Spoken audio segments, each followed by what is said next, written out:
आप उन 4 हीरो में से हैं नाइटी राउरकेला के जिन्होंने इस बार 1 डिजिट में रैंक लाया। पीवाईक्यू सॉल्व किए और माइनिंग ज्ञान का ब्रह्मास्त्र बुक जो था सर वो वाला ब्रह्मास्त्र का बात करा तो भाई गेट के एग्जाम में नया तो कुछ बनाता नहीं, प्रीवियस ईयर के क्वेश्चन को ही घुमा फिरा के दे देता है, वैल्यू चेंज करके दे देता है। तो हमने सोचा क्यों ना कुछ ऐसा करा जाए कि हम भी गेट एग्जामिनर की तरह सोचें। भाई आपका जो गेट का जो प्रिपरेशन स्ट्रेटजी था, आपने रिवीजन कैसे करा, मॉक टेस्ट कैसे दिया, सब्जेक्ट का ओवरऑल कैसे प्लानिंग था। माइनिंग ज्ञान से पढ़ रहे थे सारे, मतलब स्लाइड्स वगैरह से, नोट्स वगैरह से डायरेक्टली मिल जाता था हमें एक जगह से।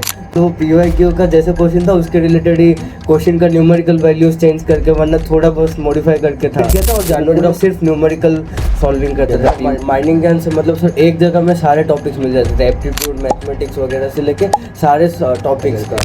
तो माइनिंग एग्जाम हॉल एंटर करने से पहले ही मैं डिसाइड कर लिया था कि जो आएगा पूरा 100% वही अटेम्प्ट करना है।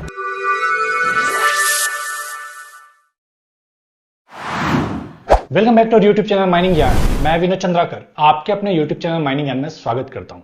आज हमारे बीच है प्रेम साई, जो कि एनआईटी राउरकेला के फाइनल ईयर के छात्र हैं, जिनका गेट 2026 एग्जाम के अंदर में ऑल इंडिया रैंक 7 लगा है। आज के इस वीडियो में इन्हीं के प्रिपरेशन जर्नी के बारे में जानेंगे कि कैसे इन्होंने यह मुकाम हासिल करा है।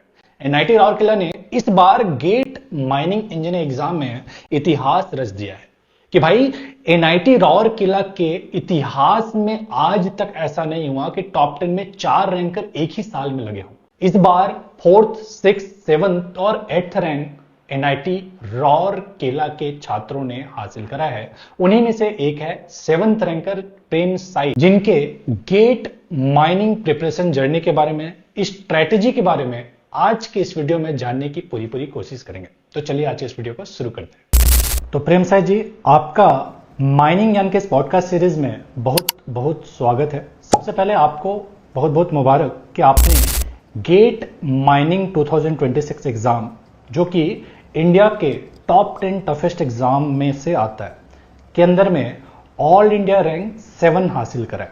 तो सच में आप बधाई के पात्र हैं। आप उन 4 हीरो में से हैं नाइटी राउरकेला के जिन्होंने इस बार 1 डिजिट में रैंक लाया। तो आपको बहुत मुबारक, कंग्रेचुलेशन। Thank you sir. तो सबसे पहले तो मैं आपसे जानना चाहूंगा प्रेम, कैसा लग रहा है कि भाई फर्स्ट अटेम्प्ट था, पहली बार ऐसे गेट का एग्जाम दिया, 7th रैंक है, कैसा अंदर से कैसा फीलिंग आ रहा है? अच्छा तो लग रहा है। और सर बाकी जो तीनों भी वो भी मेरे बेस्टमेट्स है, तो बढ़िया लग रहा है, सबका अच्छा है करके। सिंगल डिजिट में हम लोग मतलब हाँ भाई, जब मार्क्स चेक किए थे हम लोग डिस्कस कर रहे थे कि आ जाए, बस सिंगल डिजिट आ जाए करके। तो बढ़िया लग रहा है, सिंगल डिजिट में आ गया सबका। मार्क्स पहले चेक कर ही लिए थे तो लगभग अंदाजा रहा ही होगा। अनिमेश ने भी मुझे भेज दिया था, एक्चुअली कहीं पे रैंक प्रेडिक्टर में डाला था तो उसका 15th रैंक आया था उस टाइम पे। अब पता नहीं किस हिसाब से 15th आया था। हाँ। और उसमें फिर 15 से 4th रैंक, तो वो और पहले भी और उन्होंने मार्क्स कैलकुलेट करा था प्रेडिक्टर वगैरह में डालने से पहले। तो एक था कि मार्क्स अच्छा आ रहा है, 60+ आ रहा है तो अच्छा रैंक आएगा। डिसअपॉइंटेड था, 2 डिजिट में आ रहा है, बट 1 डिजिट देख करके नो डाउट कि एक मार्क्स देख करके लगभग अंदाजा तो हमको लग जाता है भाई कि इस बार अंडर 20, अंडर 30, अंडर 10 रहने वाले हैं। तो बढ़िया है आपका। जैसा मेरे टीम ने बताया कि जो जेई मेंस का आपने तैयारी करा, NIT Rourkela one of the best NITs में से आता है, तो आपका डेफिनेटली जेई मेंस में अच्छा रैंक रहा होगा करके आपको एनआईटी राउरकेला मिला। उस टाइम पे आपका माइनिंग फर्स्ट चॉइस नहीं था। हाँ। मतलब ठीक है, ले लेते हैं, मिल गया वाला। अभी कैसा लग रहा है कि माइनिंग लेकर अच्छा किया, बुरा किया? मतलब 7th रैंक आने के बाद एटलीस्ट सर मतलब पहले तो ऐसा था कि अच्छा खासा जॉब मिल जाए, मतलब पैसा अच्छा मिल रहा होगा तो सब बढ़िया है करके। फिर जब रैंक आया था तो चेक किए थे कि कौन सा ब्रांच हम लोग को मिलने का, मतलब हमें मिलने का चांस था। तो एक सीनियर, स्कूल सीनियर ही थे, तो उनसे भी वो इधर ही माइनिंग इंजीनियरिंग पढ़ रहे थे, तो उनसे कांटेक्ट किया था। तो वो बोले थे कि माइनिंग मस्त है, मतलब गेट दोगे, गेट अच्छा परफॉर्म करोगे तो पीएसयूज मिल जाएगा, तो गवर्नमेंट जॉब सबसे बढ़िया ही है। तो ऐसे सोच के माइनिंग हम डाले थे, मिल गया तो खुशी है कि उड़ीसा के अंदर ही हो गया, घर के पास ही है। पहले मतलब थोड़ा लग रहा था कि हाँ मतलब और कोई आईआईटी अच्छा है, वरना और कोई, और इससे अच्छा तो एनआईटी ट्रिची था बस। और वही मतलब तो पहले सोच रहे थे कि अच्छा मतलब वो सभी मिल जाता तो अच्छा होता, लेकिन बाद में पता चला कि घर से पास है तो बेनिफिट हमें होता था कि 2 दिन छुट्टी होता था, घर चले जाते थे। तो अच्छा लगा, बाद में सब नॉर्मलाइज हो गया, कुछ रिग्रेट तो नहीं है अभी। ठीक है सर, वो तो मन मार के हमने एडमिशन ले लिया था, लेकिन बाद में समझ में आया जो मिला है वही गोल्ड हाँ है। हाँ अगर दूसरी जगह चले जाते तो हो सकता है दिक्कत हो हाँ जाता। और गेट में भी कंपैरेटिवली कम प्रिपरेशन में अच्छा रैंक मुझे लगता है माइनिंग वालों का तो कम से कम आ ही जाता है। क्या लगता है आपने जो जेई का तैयारी करा था अपने होम टाउन से और गेट का जो तैयारी करा, दोनों में क्या आपको डिफरेंस दिखता है? क्या जो जेई का प्रिपरेशन आप कर रहे थे, स्पेशली अगर मैं बात करूँ डिसिप्लिन क्या या कंसिस्टेंसी का, वो कुछ हेल्प करा? वो जो हमारा हैबिट एक डेवलप हो जाता है, गेट के लिए कुछ हेल्प करा? हाँ सर, मतलब जब हम लोग जेई के लिए प्रिपेयर कर रहे थे तो टाइम मैनेजमेंट वगैरह और मैथमेटिक्स जो था सब, मतलब वही, मतलब स्पीड में सॉल्व करना, मतलब सॉल्विंग टेक्निक्स वगैरह, वो जो हम लोग किए थे जेई के प्रिपरेशन के टाइम में, तो गेट में वो हेल्प किया। फिर अभी जब गेट के लिए हम भी प्रिपरेशन स्टार्ट किए तो मतलब वही है कि वो प्रेशर वाला फीलिंग चला गया था कि जेई का मतलब बहुत प्रेशर था ना जेई में जब हम प्रिपेयर कर रहे थे। तो गेट के लिए भी हम लोग जब पढ़ रहे थे तो माइनिंग एंड से पढ़ रहे थे सारे, मतलब स्लाइड्स वगैरह से, नोट्स वगैरह से डायरेक्टली मिल जाता था हमें एक जगह से। तो हमारा बस था कि प्रिपेयर करने के लिए टाइम चाहिए, क्लास कंप्लीट करने के बाद, मतलब कॉलेज का क्लासेस के बाद आके बस मतलब वही स्लाइड्स देख के, लेक्चर्स देख के, मतलब तुरंत तुरंत सभी हैबिट करना, मॉक टेस्ट वगैरह देना और न्यूमेरिकल सॉल्व करना, पीवाईक्यूज करना, वही करके मतलब इजीली हो गया, मतलब उतना स्ट्रेस नहीं था। जब जेई में हम किए थे तो वो स्ट्रेस जो था वो हेल्प किया इधर, कि हम लोग इजीली स्ट्रेस को हैंडल कर पाए वही। और बाकी दोस्त लोग भी थे तो वो लोग भी कंपेयर करते थे कि वो पढ़ लिया, वो टॉपिक पढ़ लिया, तो ऐसे डिस्कशन हो जाता था। वो बोलता था कि हाँ माइनिंग ज्ञान से ये लेक्चर देख ली, ये लो हो जाएगा, इसमें वो वाला टॉपिक है, तो हम लोग ऐसे मिलके पढ़ लेते थे सारे दोस्त।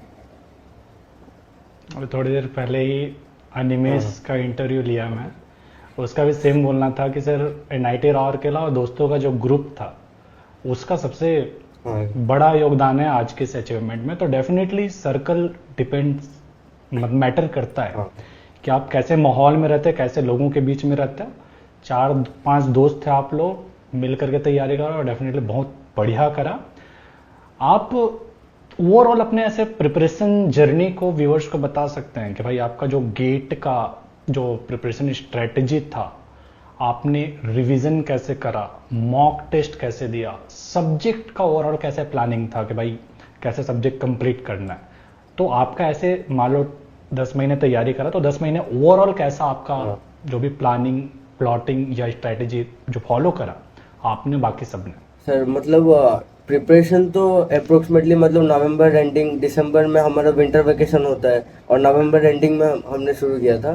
सर दिसंबर में पूरा मतलब वेकेशन था, तो जितना लेक्चर्स देखना था माइनिंग ज्ञान से, मतलब सर माइनिंग ज्ञान का ऐसा होता है ना, मतलब जो बैच चल रहा है उसका लेक्चर्स चलते रहते हैं और प्रीवियस वाले बैच का भी रिकॉर्डेड वीडियोस हमें मिल जाते हैं। तो दिसंबर में मतलब मुझे जो जो टॉपिक का लेक्चर्स देखना था और जो जो टॉपिक्स पढ़ना था, तो वो माइनिंग ज्ञान का किसी का कोई टॉपिक का स्लाइड्स वगैरह देखने से हो जाता था, मतलब स्लाइड्स अच्छे से होते थे, टॉपिक में मतलब पॉइंट टू पॉइंट लिखे हुए होते थे, और लेक्चर्स वगैरह जो देखना था मैं दिसंबर में कंप्लीट कर दिया था। और जनवरी में और दिसंबर का एंडिंग के वक्त पीवाईक्यू सॉल्व किए, और माइनिंग ज्ञान का ब्रह्मास्त्र बुक जो था सर, वो वाला बहुत हेल्प किया था। मतलब वो पीवाईक्यू का जैसे क्वेश्चन था उसके रिलेटेड ही क्वेश्चन का न्यूमेरिकल वैल्यूज चेंज करके, वरना थोड़ा बहुत मॉडिफाई करके था, तो वो पूरा ब्रह्मास्त्र बुक पूरा सॉल्व किया था मैंने। और पीवाईक्यू टॉपिक वाइज भी था और एक क्वेश्चन पेपर्स भी थे, मतलब जितने पीवाईक्यूज थे, तो वो 2 बुक पूरा कंप्लीट किया था। और बाकी सर स्लाइड्स से देख के फॉर्मूलाज एक जगह पे लिखे थे सभी। तो दिसंबर में लेक्चर्स पूरा कंप्लीट किया था और जनवरी में सिर्फ न्यूमेरिकल सॉल्विंग करता था, पीवाईक्यूज और माइनिंग ज्ञान के जितने भी बुक्स थे। और फरवरी में मॉक टेस्ट देना शुरू कर दिया था माइनिंग ज्ञान से, तो बहुत हेल्प किया था। जो आपने ब्रह्मास्त्र का हाँ। बात करा, वो मैं बताना चाहूँगा व्यूअर्स को कि हमने वो बुक को एक्चुअली ऐसी ग्रुप मीटिंग में ही डिस्कशन हो रहा था। तो भाई गेट के एग्जाम में नया तो कुछ बनाता नहीं है, प्रीवियस ईयर के क्वेश्चन को ही घुमा फिरा के दे देता है, वैल्यू चेंज करके दे देता है। तो हमने सोचा क्यों ना कुछ ऐसा करा जाए कि हम भी गेट एग्जामिनर की तरह सोचें, वही प्रीवियस ईयर के क्वेश्चन को यूज करें, वैल्यू चेंज कर दे, स्टेटमेंट चेंज कर दे, लैंग्वेज चेंज कर दे, क्वेश्चन सर। सेम रहे लेकिन उसके आंसर लगाए या क्वेश्चन के डेटा लग रहे। तो ब्रह्मास्त्र पूरी तरह से जो लास्ट 15 ईयर के क्वेश्चंस थे उन सबको हमने बस डेटा चेंज करके, लैंग्वेज चेंज करके बनाया था। यही फीलिंग दिलाने के लिए जब आप गेट एग्जाम में जाकर के बैठेंगे तो वो जो फीलिंग रहता है कि भाई क्वेश्चन तो वही पुराने हैं लेकिन डेटा चेंज करते तो आदमी कंफ्यूज हाँ। हो जाता है। वो कंफ्यूजन को दूर करने के भाई घर में उसका कंफ्यूजन दूर करे, नाम भी इस हिसाब से रखा था कि जो टीम का जो डिसीजन था ब्रह्मास्त्र। तो अच्छा लगा जान करके, आपको हेल्प करा, और आखिरी के 2 महीने में ही उसको भेजा गया था कि जब पूरा पढ़ लेगा आदमी हाँ, तब ना हाँ। जाके क्वेश्चन प्रैक्टिस करेगा। तो बढ़िया है। तो अच्छा लगा जान करके कि हमारे कंटेंट या बुक का, एक्चुअली आपने ब्रह्मास्त्र का जो नाम लिया, आपके सीनियर्स ने ही एक्चुअली मेजर कंट्रीब्यूशन उनका था, राहुल रंजन का, जिसका लास्ट ईयर 20 रैंक था। तो उन्होंने पूरे साल लग करके उस बुक को रेडी करा था कि एआई में उसका पकड़ अलग था, एडिटिंग में पकड़ उसका अलग था, कॉन्सेप्चुअल क्लियरिटी अलग था, तो ऐसा ही कुछ चाहिए था। तो एक्चुअली बुक में मेरा नाम है, बट मैक्सिमम कंट्रीब्यूशन उसका है। क्या लगता है आपको कि भाई ठीक है, मतलब एनआईटी रूरकेला अपने आप में बहुत अच्छा कॉलेज है, वो अपने आप में कैपेबल है रैंकर प्रोड्यूस करने का, लेकिन क्या लगता है अपार्ट फ्रॉम एनआईटी रूरकेला ऐसा क्या चीज है जो माइनिंग ज्ञान ने आपको दिया जिससे मेजर डिफरेंस क्रिएट हो पाया आपके प्रिपरेशन? सर अभी जैसे मैंने आपको इन्फॉर्म किया था सर, माइनिंग ज्ञान से मतलब सर एक जगह में सारे टॉपिक्स मिल जाते थे, एप्टीट्यूड मैथमेटिक्स वगैरह से लेके सारे टॉपिक्स का। तो सर माइनिंग आप अकेले बैठने पड़ो, मतलब पढ़ने के लिए बैठोगे तो सर बहुत ज़्यादा, मतलब गेट में मतलब एक एरिया से ही आता है जैसे मतलब क्वेश्चंस, तो वही है मतलब माइनिंग ज्ञान से हमें वही एरिया से मतलब थ्योरी मिल जाता था, न्यूमेरिकल मिल जाता था प्रैक्टिस करने के लिए। और माइनिंग ज्ञान के जो बुक्स हैं और जो सर वो टीचर्स जो पढ़ा रहे हैं, मतलब टीचर्स जो पढ़ा रहे हैं वो गेट के ओरिएंटेड पढ़ा रहे हैं, तो हमें ज़्यादा दिमाग लगाने की ज़रूरत नहीं है कि हम कोई टॉपिक छोड़ दिए या कोई टॉपिक इम्पोर्टेंट था जो आ सकता है हम लोग को पता नहीं है। ऐसा नहीं कि मतलब गेट में भी हर साल 1-2 क्वेश्चन नया डालता है ना सर, तो सर टीचर्स लोग पढ़ाते वक्त भी वो भी दिमाग में रखते हैं कि हाँ अगर वो नया कुछ डालने के लिए सोचेंगे तो ये एरिया से आ सकता है। तो सारे मतलब माइनिंग ज्ञान के लेक्चर्स में ही इंक्लूडेड था, तो ज़्यादा मतलब हमें सिर्फ अपना एनर्जी और टाइम प्रिपरेशन में देना पड़ता था, और ऐसे नहीं कि हम ढूंढ के बैठेंगे कि कौन सा टॉपिक पढ़ना है कौन सा नहीं करके, ऐसे ऐसे हेल्प किया है पूरा। और सर मॉक टेस्ट भी बहुत हेल्प किए हैं, जी। मॉक टेस्ट दे दे के पता चल रहा था कि मेरा मिस्टेक्स क्या है, तो मैं ऐसे अननेसेसरी अटेम्प्ट्स ज़्यादा कर लेता था जो पता नहीं होता था, तो वो मैं अटेम्प्ट्स करना बंद कर लिया था, तो नेगेटिव मार्किंग कम हुआ है, तो ऐसे हेल्प हुआ है। अच्छा लगा। कैसा रह रहा था मॉक टेस्ट में, रैंक कैसा रह रहा सर था? मॉक टेस्ट में टॉप 10 में आ ही जाते थे, मतलब देते थे तो। अल्टीमेटली वहां पे टॉप 10 आने वाला, मेन एग्जाम में भी सर टॉप 10 मतलब में आया था। ऐसा मान के चल सकते हैं कि माइनिंग ज्ञान में टॉप 10 में आने वाला, मेन एग्जाम में भी हाँ टॉप सर 10 में मतलब आने हमारे वाला, दोस्तों right? में हम रैंक चेक करते थे कि हाँ ये अनिमेश आ गया ऊपर, अभी हमको उससे भी ज्यादा लाना है। मतलब हम लोग दोस्त लोग तो बहुत मजे करते थे कि उसका आ गया, तेरा तो आ जाएगा भाई टॉप 10 में, हमें थोड़ा बता दे कैसे पढ़ना है करके, तो मजा आता। मॉक टेस्ट देते वक्त दिमाग बाकी को में तो था। मैं नहीं जान हाँ रहा था। वही। हाँ, बाकी को तो मैं नहीं जान रहा था, निमेश को पहले से जान रहा हाँ था। हाँ तो उसको देख करके मैं भी चेक करता था कि हाँ भाई अनिमेश दिख रहा है रैंकर्स में या मॉक टेस्ट दे रहा है लड़का करके। तो बाकी सारे लोग तो एक्चुअली आपको मैंने इस बार जाना, और बाकी और भी लोग हैं, सुरजीत, हाँ। सुरजीत है या ऋतिक है, तो उन लोग को नहीं जानता था मैं। ठीक है। क्या लगता है मतलब वो जो 3 घंटा है एग्जाम का, मतलब मैंने कई सारे लोगों को ऐसा देखा है जो मॉक टेस्ट में अच्छा कर रहे थे, क्लास में अच्छा कर रहे थे, पढ़ाई अच्छा करा, वो 3 घंटे को प्रॉपर्ली यूटिलाइज नहीं कर पाए। आपने कैसे हैंडल करा? मतलब वो 3 घंटे को बेस्ट पॉसिबल वे या मैक्सिमम आउटकम उससे लेना है, उसके लिए आपका एग्जैक्ट स्ट्रेटजी क्या था? सर मैं तो पहले से सोच के गया था कि सर जिस दिन गेट एग्जाम है उस दिन कुछ पढ़ाई नहीं करना है, कुछ नया देखना भी नहीं है, उसके पहले वाले दिन में जितना जो करना है करके। और सर एग्जाम हॉल एंटर करने से पहले ही मैं डिसाइड कर लिया था कि जो आएगा पूरा 100% वही अटेम्प्ट करना है, और जो नहीं आएगा उसका मतलब टेंशन नहीं लेना है, पूरा काम चिल रह के देना है एग्जाम करके। और सर ऐसा था कि मतलब सर मैं थोड़ा थ्योरी में वीक हूँ, तो मैं पहले से सोच के चला गया था कि जितना अटेम्प्ट करना है न्यूमेरिकल करना है, और थ्योरी आता होगा पूरा 100% कन्फर्म होने से ही उसको अटेम्प्ट करना है, वरना नहीं। तो सर मतलब ऐसा ही था कि फॉर्मूलाज पूरा अच्छे से रिवाइज करके गया था एग्जाम देने से पहले। तो सर क्वेश्चन देखते ही कौन सा फॉर्मूला यूज होगा, मतलब उसमें क्या क्या वैल्यूज दिए हैं, यूनिट्स कैसा दिया है क्वेश्चन का। सर मॉक टेस्ट देते वक्त ही हमें पता चल जाता था कि कुछ क्वेश्चंस में ऐसा था कि आंसर हमारा सही आता था, लेकिन हमें यूनिट चेंज करके आंसर को लिखना होता है, लेकिन हम यूनिट चेंज करना भूल जाते हैं। तो वही सभी मॉक टेस्ट देते देते लिख के रखता था कि ये क्वेश्चन में ये गलत हुआ था मेरा। तो गेट एग्जाम देने से पहले वो सब भी अच्छे से चेक किया था, और पूरा कंफर्म किया था कि थ्योरी पूरा आता होगा तब भी अटेम्प्ट करना है, और न्यूमेरिकल भी पूरा 100% श्योर होने से अटेम्प्ट करना है। ऐसे मतलब वही है, पूरा चिल रह के एग्जाम दिया था, कुछ मतलब ऐसा नहीं था कि स्ट्रेस नहीं था कुछ एग्जाम देते वक्त। जरूरी है हाँ कि एग्ज़ाम में 2-4 नंबर का फर्क तो सिर्फ स्ट्रेस के चलते पड़ हाँ जाता है कि ठीक है भाई, लोड नहीं लेना है, जितना तैयारी हाँ करना था कर लिया, अब जो होगा देखा जाएगा। ये बड़ा इंपॉर्टेंट है, एग्ज़ाम के लिए अप्रोच बड़ा इंपॉर्टेंट है। क्या लगता है आपको कि वो जो 3 घंटा रहता है, यस बड़े क्रूशियल 3 आवर्स होते हैं, उसमें एस्पिरेंट क्या मिस्टेक करते हैं जनरली जो उसे अवॉइड करना चाहिए? सर। पहली बात तो सर कुछ स्टूडेंट्स लालच के चक्कर में सोचेंगे कि हाँ ये क्वेश्चन शायद ठीक होगा, तो वैसे अटेम्प्ट करके आ जाएंगे, तो उसमें नेगेटिव मार्किंग हो जाता है। और सर कुछ होते हैं मतलब ज़्यादा स्ट्रेस में जाते हैं कि ऐसे हाथ मतलब उनका स्टिल नहीं रहता, मतलब वही जो फार्मूला पढ़े हुए होते हैं वो फार्मूला भी भूल जाते हैं। वरना कुछ फार्मूला में 2 की पावर 2 की जगह 2 की पावर 3 ऐसे करके गलत हो जाता है। और सर स्ट्रेस के चक्कर में हम क्वेश्चन को अच्छे से नहीं पढ़ते हैं, क्वेश्चन को पहले अच्छे से पढ़ना पड़ेगा। और सर मतलब और कुछ होता है कि मतलब जो क्वेश्चन आता नहीं होगा, लगेगा कि हमें सॉल्व हो जाएगा करके, हाँ ये हो जाएगा, ये तो सुना सुना हुआ लग रहा है, लेकिन उधर हमारा टाइम चला जाता है ज़्यादा टाइम। तो लास्ट क्वेश्चन जब कुछ लास्ट के क्वेश्चंस इजी रहते हैं, लेकिन वो हमें टाइम चला गया होता है, तो वो क्वेश्चंस भी जल्दी जल्दी में अटेम्प्ट करते वक्त वो क्वेश्चन भी मिस हो जाते हैं। तो वही प्रॉब्लम होता है जनरली, कि हम जो क्वेश्चन नहीं आता है वही सॉल्व करने के लिए बैठ जाते हैं, तो उधर ज़्यादा टाइम चला जाता है और इजी क्वेश्चन में हम अच्छे से स्कोर नहीं कर पाते। अल्टीमेटली क्वेश्चन का सिलेक्शन बहुत हाँ इंपॉर्टेंट यस है, राइट? कि स्पीड, एक्यूरेसी और उसके साथ में क्वेश्चन का चुनाव के भी हमको पता होना चाहिए कि ये क्वेश्चन है, ये बन सकता है कि नहीं बन हाँ सकता। अगर थोड़ा भी लग रहा है, डाउट है, छोड़ के आगे हाँ बढ़ देंगे। अगर आपने गलत क्वेश्चन का चुनाव कर दिया, एक तो आपसे वो बन नहीं रहा है, और जो आपके क्रूशियल इंपॉर्टेंट 3 आवर्स थे उसके प्रीशियस टाइम को वो खा के बैठ गया यस अलग से, जिसमें अलग जो बनने वाले क्वेश्चन थे उसको टाइम दे सकते थे। तो बड़ा इंपॉर्टेंट बात आपने कहा। ठीक है, बाकी सब तो बातें हैं, अल्टीमेटली हमारे हाथ में अभी 1 डिजिट रैंक है, 7th रैंक है।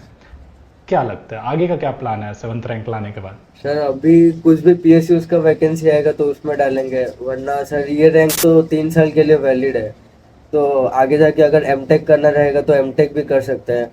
और सर अच्छे अच्छे आईआईटीज में जैसे कि कुछ ब्रांचेस होते हैं जो कि गेट स्कोर के बेसिस में हमें एडमिशन मिलता है, तो उसमें हम डाल सकते हैं। अच्छे अच्छा ब्रांचेस हैं आईआईटी बॉम्बे, इसमें प्लेसमेंट भी मस्त है उधर का, तो वो सब भी एमटेक करके हम प्लेसमेंट अच्छा ले सकते हैं उससे।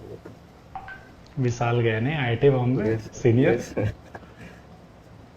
विशाल शुक्ला है, मिश्रा है, जो भी है, तो आईआईटी राउरकेला के इस बार आईआईटी बॉम्बे से ही एमटेक कर रहा है। हाँ और भी एक विद्यासागर करके लड़का है जो छत्तीसगढ़ से गया है और उधर से आईआईटी राउरकेला हो गया है। तो मजे कर रहे हैं भाई उन लोग हाँ तो। यस मतलब ठीक है, पहले तो थे कि भाई एनआईटी में थे जैसे तैसे थे, अभी आईआईटी बॉम्बे में अलग ही मजे चल रहे हैं उनके। तो अच्छा है, मतलब वो भी एक अच्छा ऑप्शन है। वैसे तो सीआईएस सामने है ही है, यस सर। तो हर कोई चाहता है भाई महारत्न कंपनी में जॉब करूँ, एग्जीक्यूटिव बनूँ, एक अच्छा सैलरी है। अभी तो और अच्छा हो गया हाँ है सर, कि अभी बेसिक में लगभग 22-24% का जो भी इंक्रीमेंट हुआ है, which is well and good.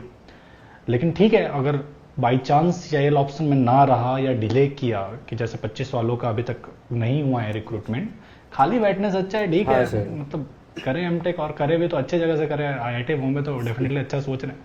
Mining है नहीं, लेकिन जो ऐसे डिसिप्लिन है जिसमें कोई भी ब्रांच पढ़ा जा सकता है, तो वहाँ पे डेफिनेटली आप ट्राई कर Yes. सकते हैं। तो जो अभी गेट 2027 एग्जाम का तैयारी कर रहे हैं प्रेम साई जी, Yes, sir. चाहे वो माइनिंग ज्ञान से पढ़ रहे हैं, चाहे एनआईटी राउरकेला के 3rd ईयर या 4th ईयर के बच्चे हैं, क्या उनको आप मैसेज देना चाहेंगे? कैसे वो तैयारी करें, किन बातों का ध्यान में रखें, किन चीज़ों को अवॉइड करें? ओवरऑल उनके लिए कोई टिप्स है जो आप देना चाहेंगे तो प्लीज़ शेयर कीजिए। सर पहले तो सर कोई भी मतलब एक टॉपिक पकड़ेंगे और उसको पूरा कंप्लीट करने तक, वैसे मैं अपना बात बता रहा हूँ कि सर मैं कोई भी एक टॉपिक पकड़ता था तो उसको पूरा कंप्लीट करता था, उसके पीवाईक्यूज लगाता था, और उसके रिलेटेड जो भी क्वेश्चन जैसे क्लास में टीचर बताए होंगे तो वो क्वेश्चन अच्छे से देखता था, और इम्पोर्टेंट फार्मूलाज उसके नोट करता था। और सर उसके रिलेटेड मतलब पीवाईक्यूज में क्या क्वेश्चन आए थे और क्या आ सकते हैं आगे जाके, वो सब भी अच्छे से मतलब हैबिट का मतलब प्रैक्टिस करता था। और सर जो टॉपिक कंप्लीट भी कर लेंगे लेकिन उसको ज़्यादा टाइम तक ना देख के रखने से वो भी फिर से भूल जाते हैं, तो उसको बार बार निकल के रिवाइज करता था। और सर मतलब जो आपका स्ट्रांग पॉइंट है उसको आप पकड़ोगे, मतलब जैसे कि मेरा अभी सर न्यूमेरिकल स्ट्रांग था, तो मैं न्यूमेरिकल अच्छे से पकड़ता था, थ्योरी को उतना ध्यान नहीं देता था जितना देना चाहिए था। तो ऐसा था कि मतलब मैं स्ट्रॉन्ग को पूरा स्ट्रॉन्ग किया था और थ्योरी में ट्राई करता था कि जितना हो सके उतना स्कोर कर सकूंगा करके। और सर सारे टॉपिक मतलब अभी कौन सा टॉपिक पकड़ना है, फिर नेक्स्ट वीक कौन सा टॉपिक, और डेडलाइन ऐसे सेट करता था कि ये टाइम के अंदर ये वाला टॉपिक अच्छे से पूरा कंप्लीट कर लूँगा उसका। तो सर ऐसे पढ़ाई करता था। मतलब अभी जैसे कि दिसंबर में मेरे पास पूरा हॉलीडे वैकेशन था, तो दिन भर टाइम होते थे मेरे पास, तो मैं तब सिलेक्ट किया कि लेक्चर्स ज़्यादा टाइम लगेंगे और लेक्चर्स को कंप्लीट कर लूँगा जितना हो सके उतना लेक्चर्स को। फिर जनवरी में कॉलेज रीओपन हो गया, तो कॉलेज के क्लासेस के साथ हम लेक्चर करेंगे, तो थोड़ा मतलब ऐसा रहता था कि मतलब अच्छे से मतलब ध्यान नहीं रहता था, फोकस नहीं रहता था कि कॉलेज के क्लासेस भी करके आएंगे फिर लेक्चर्स करेंगे करके। तो तब मैं न्यूमेरिकल कर लेता था। न्यूमेरिकल क्योंकि पसंद था मुझे, तो न्यूमेरिकल सॉल्व करते वक्त मज़ा आता था मुझे। तो ऐसे कि मतलब आप अपना टाइम, जैसे कि सैटरडे संडे हमारा वीकेंड रहता है, छुट्टी रहता है, तो तब भी कुछ लेक्चर्स कंप्लीट कर लेता था, ऐसे करता था मैं। Okay, thank you so much Prem Sai ji, आपने अपना वैल्यूएबल टाइम हमें दिया, अपनी प्रिपरेशन जर्नी, अपने टिप्स, स्ट्रेटजी, टैक्टिक्स हमारे एस्पिरेंट के बीच शेयर किया। डेफिनेटली आपका ये जो ओवरऑल गेट 2026 एग्ज़ाम का प्रिपरेशन जर्नी है वो हमारे व्यूअर्स को मोटिवेट करेगा, गेट 2027 के एस्पिरेंट को इंस्पायर करेगा। थैंक यू सो मच हमारे बीच आने के लिए, अपने वैल्यूएबल फीडबैक हमारे बीच शेयर करने के लिए। Thank you so much. Thank you.